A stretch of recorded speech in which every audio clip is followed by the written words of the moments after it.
사실 사는 건 끊임없이 느껴지는 어떤 소유욕과 계속해서 싸워가는 과정이 아닐까 그런 생각을 제가 한 적이 있습니다. 특히 저처럼 이렇게 좋은 물건들을 계속해서 접하는 직업을 가진 분들은 아마 공감하실 거예요. 갖고 싶은 것과 가져야 되는 것, 가질 수 있는 것과 언감생심인 것들 사이에서 정말 좀 잘 균형을 잡을 필요가 있습니다. 오늘은 이 중에서 두 가지 조건을 만족시킬 수 있는 차와 보냈던 어떤 하루에 대한 이야기를 들려드리려고 합니다. 지난 가을에 보냈던 하루였는데요.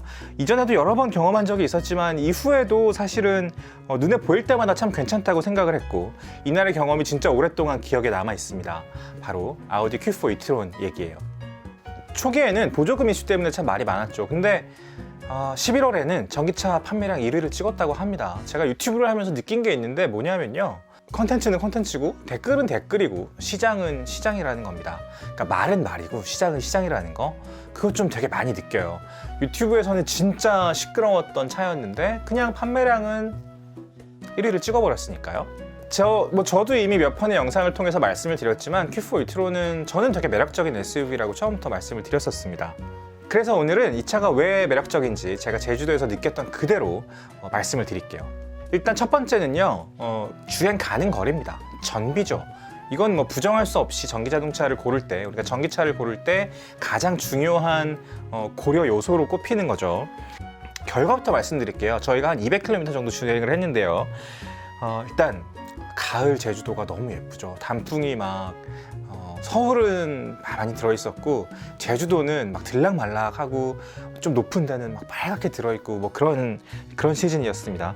근데 일단 6.4km/kWh에서 거의 떨어지지 않아요. 거기서 시작한 전비가 평지에서는 계속 그대로 유지가 됩니다. 그러다가 천백고지로 향하는 오르막에서 조금 떨어졌다가 그냥 사실은 좀 아무 생각 없이 계속 좀 올라갔어요. 결국은 정상에서 4.9km/kWh까지 떨어졌습니다. 이제 내리막을 탈 차례인데요.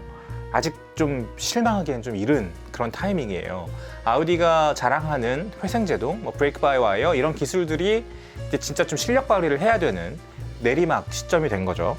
회생제동을 최대로 하고 내려가는 길에 전비랑 주행 가는 거리가 빠르게 올라갈 거라고 이제 앞에서 인스트럭터 분께서는 말씀을 하시고 저는 사실은 체험한 적이 있기 때문에 이미 알고 있었어요. 다만 이날 제주도에서 어떻게 될지는 조금 기대가 됐죠. 그래서 그냥 뭐 느긋하게 내려갔습니다. 제주도의 가을 단풍을 보면서 드라이브하는 심정으로 쭉 내려갔어요.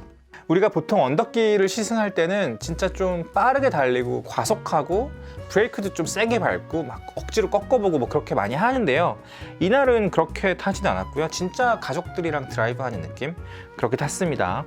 아마 여러분들께서 Q4 e-tron 오너가 되셨을 때 가족끼리 드라이브할 때도 아마 이런 느낌일 거예요.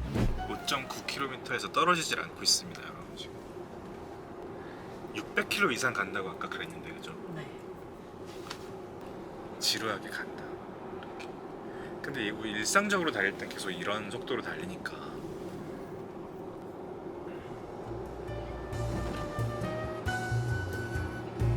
자, 그래서 내려왔더니 7.4km/kWh까지 올라왔어요. 이게 되게 좀 신기한 거예요, 그죠? 올라갈 때, 그러니까 당연히 전기를 많이 쓰고 가속 페달을 많이 밟을 때는 내려갔다가 내리막에서 충분히 회생제동을 이용해서 충전을 하니까 배터리가 다시 차고 주행 가는 거리도 늘어나고 전비도 늘어나는 거예요. 그러니까 이렇게 우리가 시승을 할 때 일상적인 차원에서는 얼마나 이게 효과가 있을지를 대략 좀 어림으로 짐작할 수 있죠. 저는 이제 여기서 좀 쉬었습니다. 되게 좀 나른한 오후였어요. 하지만 시승은 끝나지 않았고요. 아직 좀 먼 길을 가야 됐습니다. 아우디가 시승 코스를 되게 좀 본격적으로 잡은 것 같아요. 저쪽에서 해는 막 떨어지고 있었고 주행 가는 거리는 510km 이상 나오고 있죠. 저희가 타고 있던 차가 Q4 e-tron SUV 모델이었고 이게 공인 주행 가는 거리가 368km였죠. 그럼 여러분 사실 좀 이게 좀 이상하지 않습니까? 공인 주행 가는 거리랑 100km 이상 차이가 나는 모습을 시승회에서도 좀 보여주고 있어요. 자, 이제 두 번째 매력 포인트를 말씀드리고 싶은데요. 아마 이것도 조금 의외라고 생각하시는 분들 계실 것 같은데 바로 뒷좌석입니다. 마침 동승자가 있어서 약간 어드밴티지를 제가 활용을 했어요. 운전을 부탁을 드리고 저는 뒷좌석에 한번 앉아봤습니다. 문고리에 음료수를 넣을 수 있는 그런 공간도 되게 편하고 뒷좌석에서 보는 운전석의 디자인이랄까? 마감이랄까? 그런 풍경도 되게 괜찮았습니다. 사실 뭐 주로 내가 운전을 한다고 했을 때 뒤에 누군가를 앉혔을 때 뭐 부모님이든 뭐 자녀분들이든 앉혔을 때 그들의 시선으로 나를 봤을 때 어떻게 보이는지 조금 좀 궁금하지 않으세요? 어떤 기분이 드는지? 그때 좀 기분이 좋아지는 그런 기대감이 저한테는 좀 있는데요. Q480는 기분이 좀 괜찮더라고요. 보통 뒷좌석에 앉으면 더 딱딱한 경우가 있는데 이 차는 안 그러네. 막 엄청 딱딱해가지고 불편한 차들 되게 많거든요. Q480는 그렇지 않습니다. 신기하네. 시트가 좋아요? 시트가 아니라 서스펜션 세팅을 잘한 거죠. 자, 이제 마지막 매력인데요. 마지막 매력이자 가장 감각적인 매력이기도 합니다. 이 차 그냥 좀 예뻐요. 제가 영상을 만드는 이유이기도 한데요. 거리에서 좀 슬슬 많이 보이는 시점이거든요. 그러면 정말 좀 소유욕을 자극하는 시점이 바로 그 시점이에요. 새 차가 나왔다는 보도가 나오고 저희 같은 저널리스트나 유튜버들이 막 영상에서 리뷰를 하고 거기까지는 괜찮아요. 사실은 그때는 버즈가 좀 일어나는 그런 시기죠.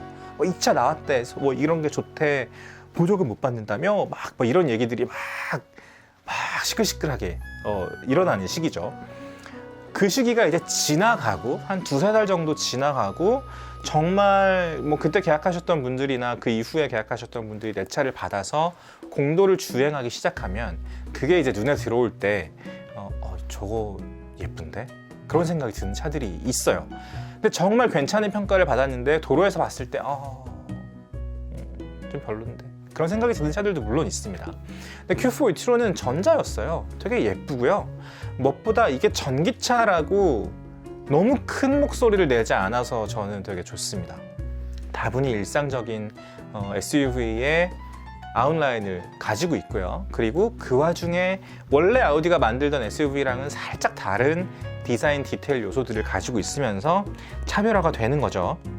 디테일의 아우디 어디 가지 않습니다. 폭스바겐 ID4도 제가 무척 좋아하고 플랫폼 나눠 쓰는 차라서 별 차이 없을 거라고 생각하는 분들도 많을 거라고 생각하는데요.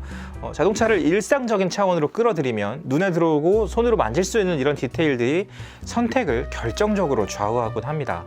자, 그러니까 이런 느낌이 좋은 분들은 이제 Q480를 선택하시면 될 것 같고요.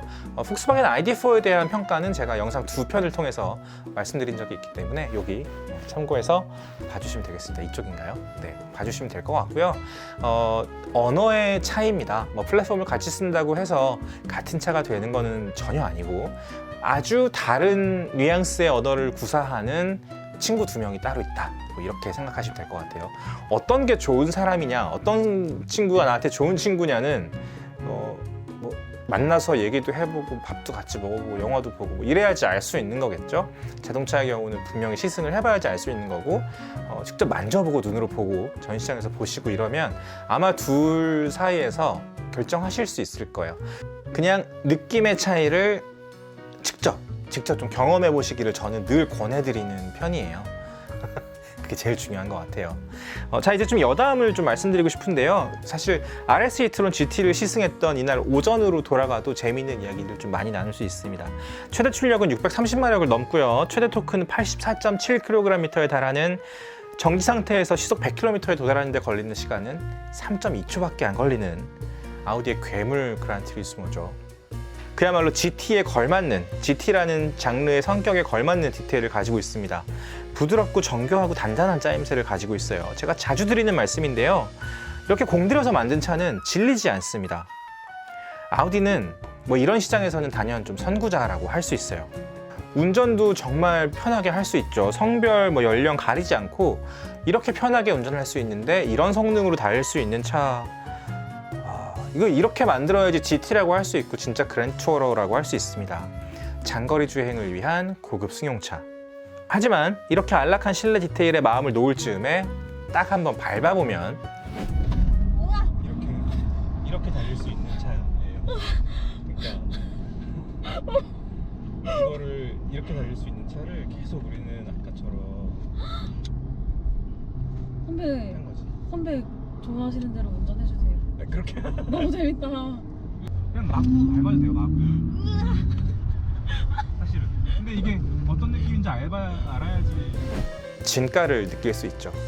이렇게 드라마틱하게 바뀌는 두 가지 얼굴을 가진 차 흔치 않습니다. 자, 이렇게 제주에서 보냈던 가을 한나절에 잠시 좀 빠져봤습니다. 아우디 RS e-tron GT랑 Q4 e-tron 시승을 했고요. 맛있는 것도 먹고 뭐 좋은 스피커에서 나오는 소리도 듣고요. 이제 한 해를 정리하고 새해를 맞이하는 타이밍에 문득 돌아보니까 참 좋은 하루였구나 이런 생각이 들었어요. 괜히 바닷가 옆에 이렇게 거닐어 보기도 하고 차에 이렇게 좀 기대 보기도 하고 가끔은 좀 이런 시간을 갖는 게 되게 중요하지 않을까 그런 생각도 좀 해봅니다. 요즘 날씨가 너무 추워가지고 어디 가기에도 좀 조심스럽고 눈이 너무 많이 내려가지고 길도 미끄러워서 자동차 탈 때 조금 조심스러워지는 그런 계절이기도 한데요. 뭐 그렇다고 해도 도로 사정이 조금 나아지면 가까운 교회에 나가서 좀 한숨 돌리고 와야 될 것 같습니다. 자, 오늘 제주도에서 보냈던 아우디 Q4 e-tron이랑 아우디 RS e-tron GT 이야기 들려드렸는데요. Q4 e-tron의 매력 포인트 기억하시죠? 연비, 뒷좌석의 편안함, 그리고 디테일의 탁월함 이런 겁니다.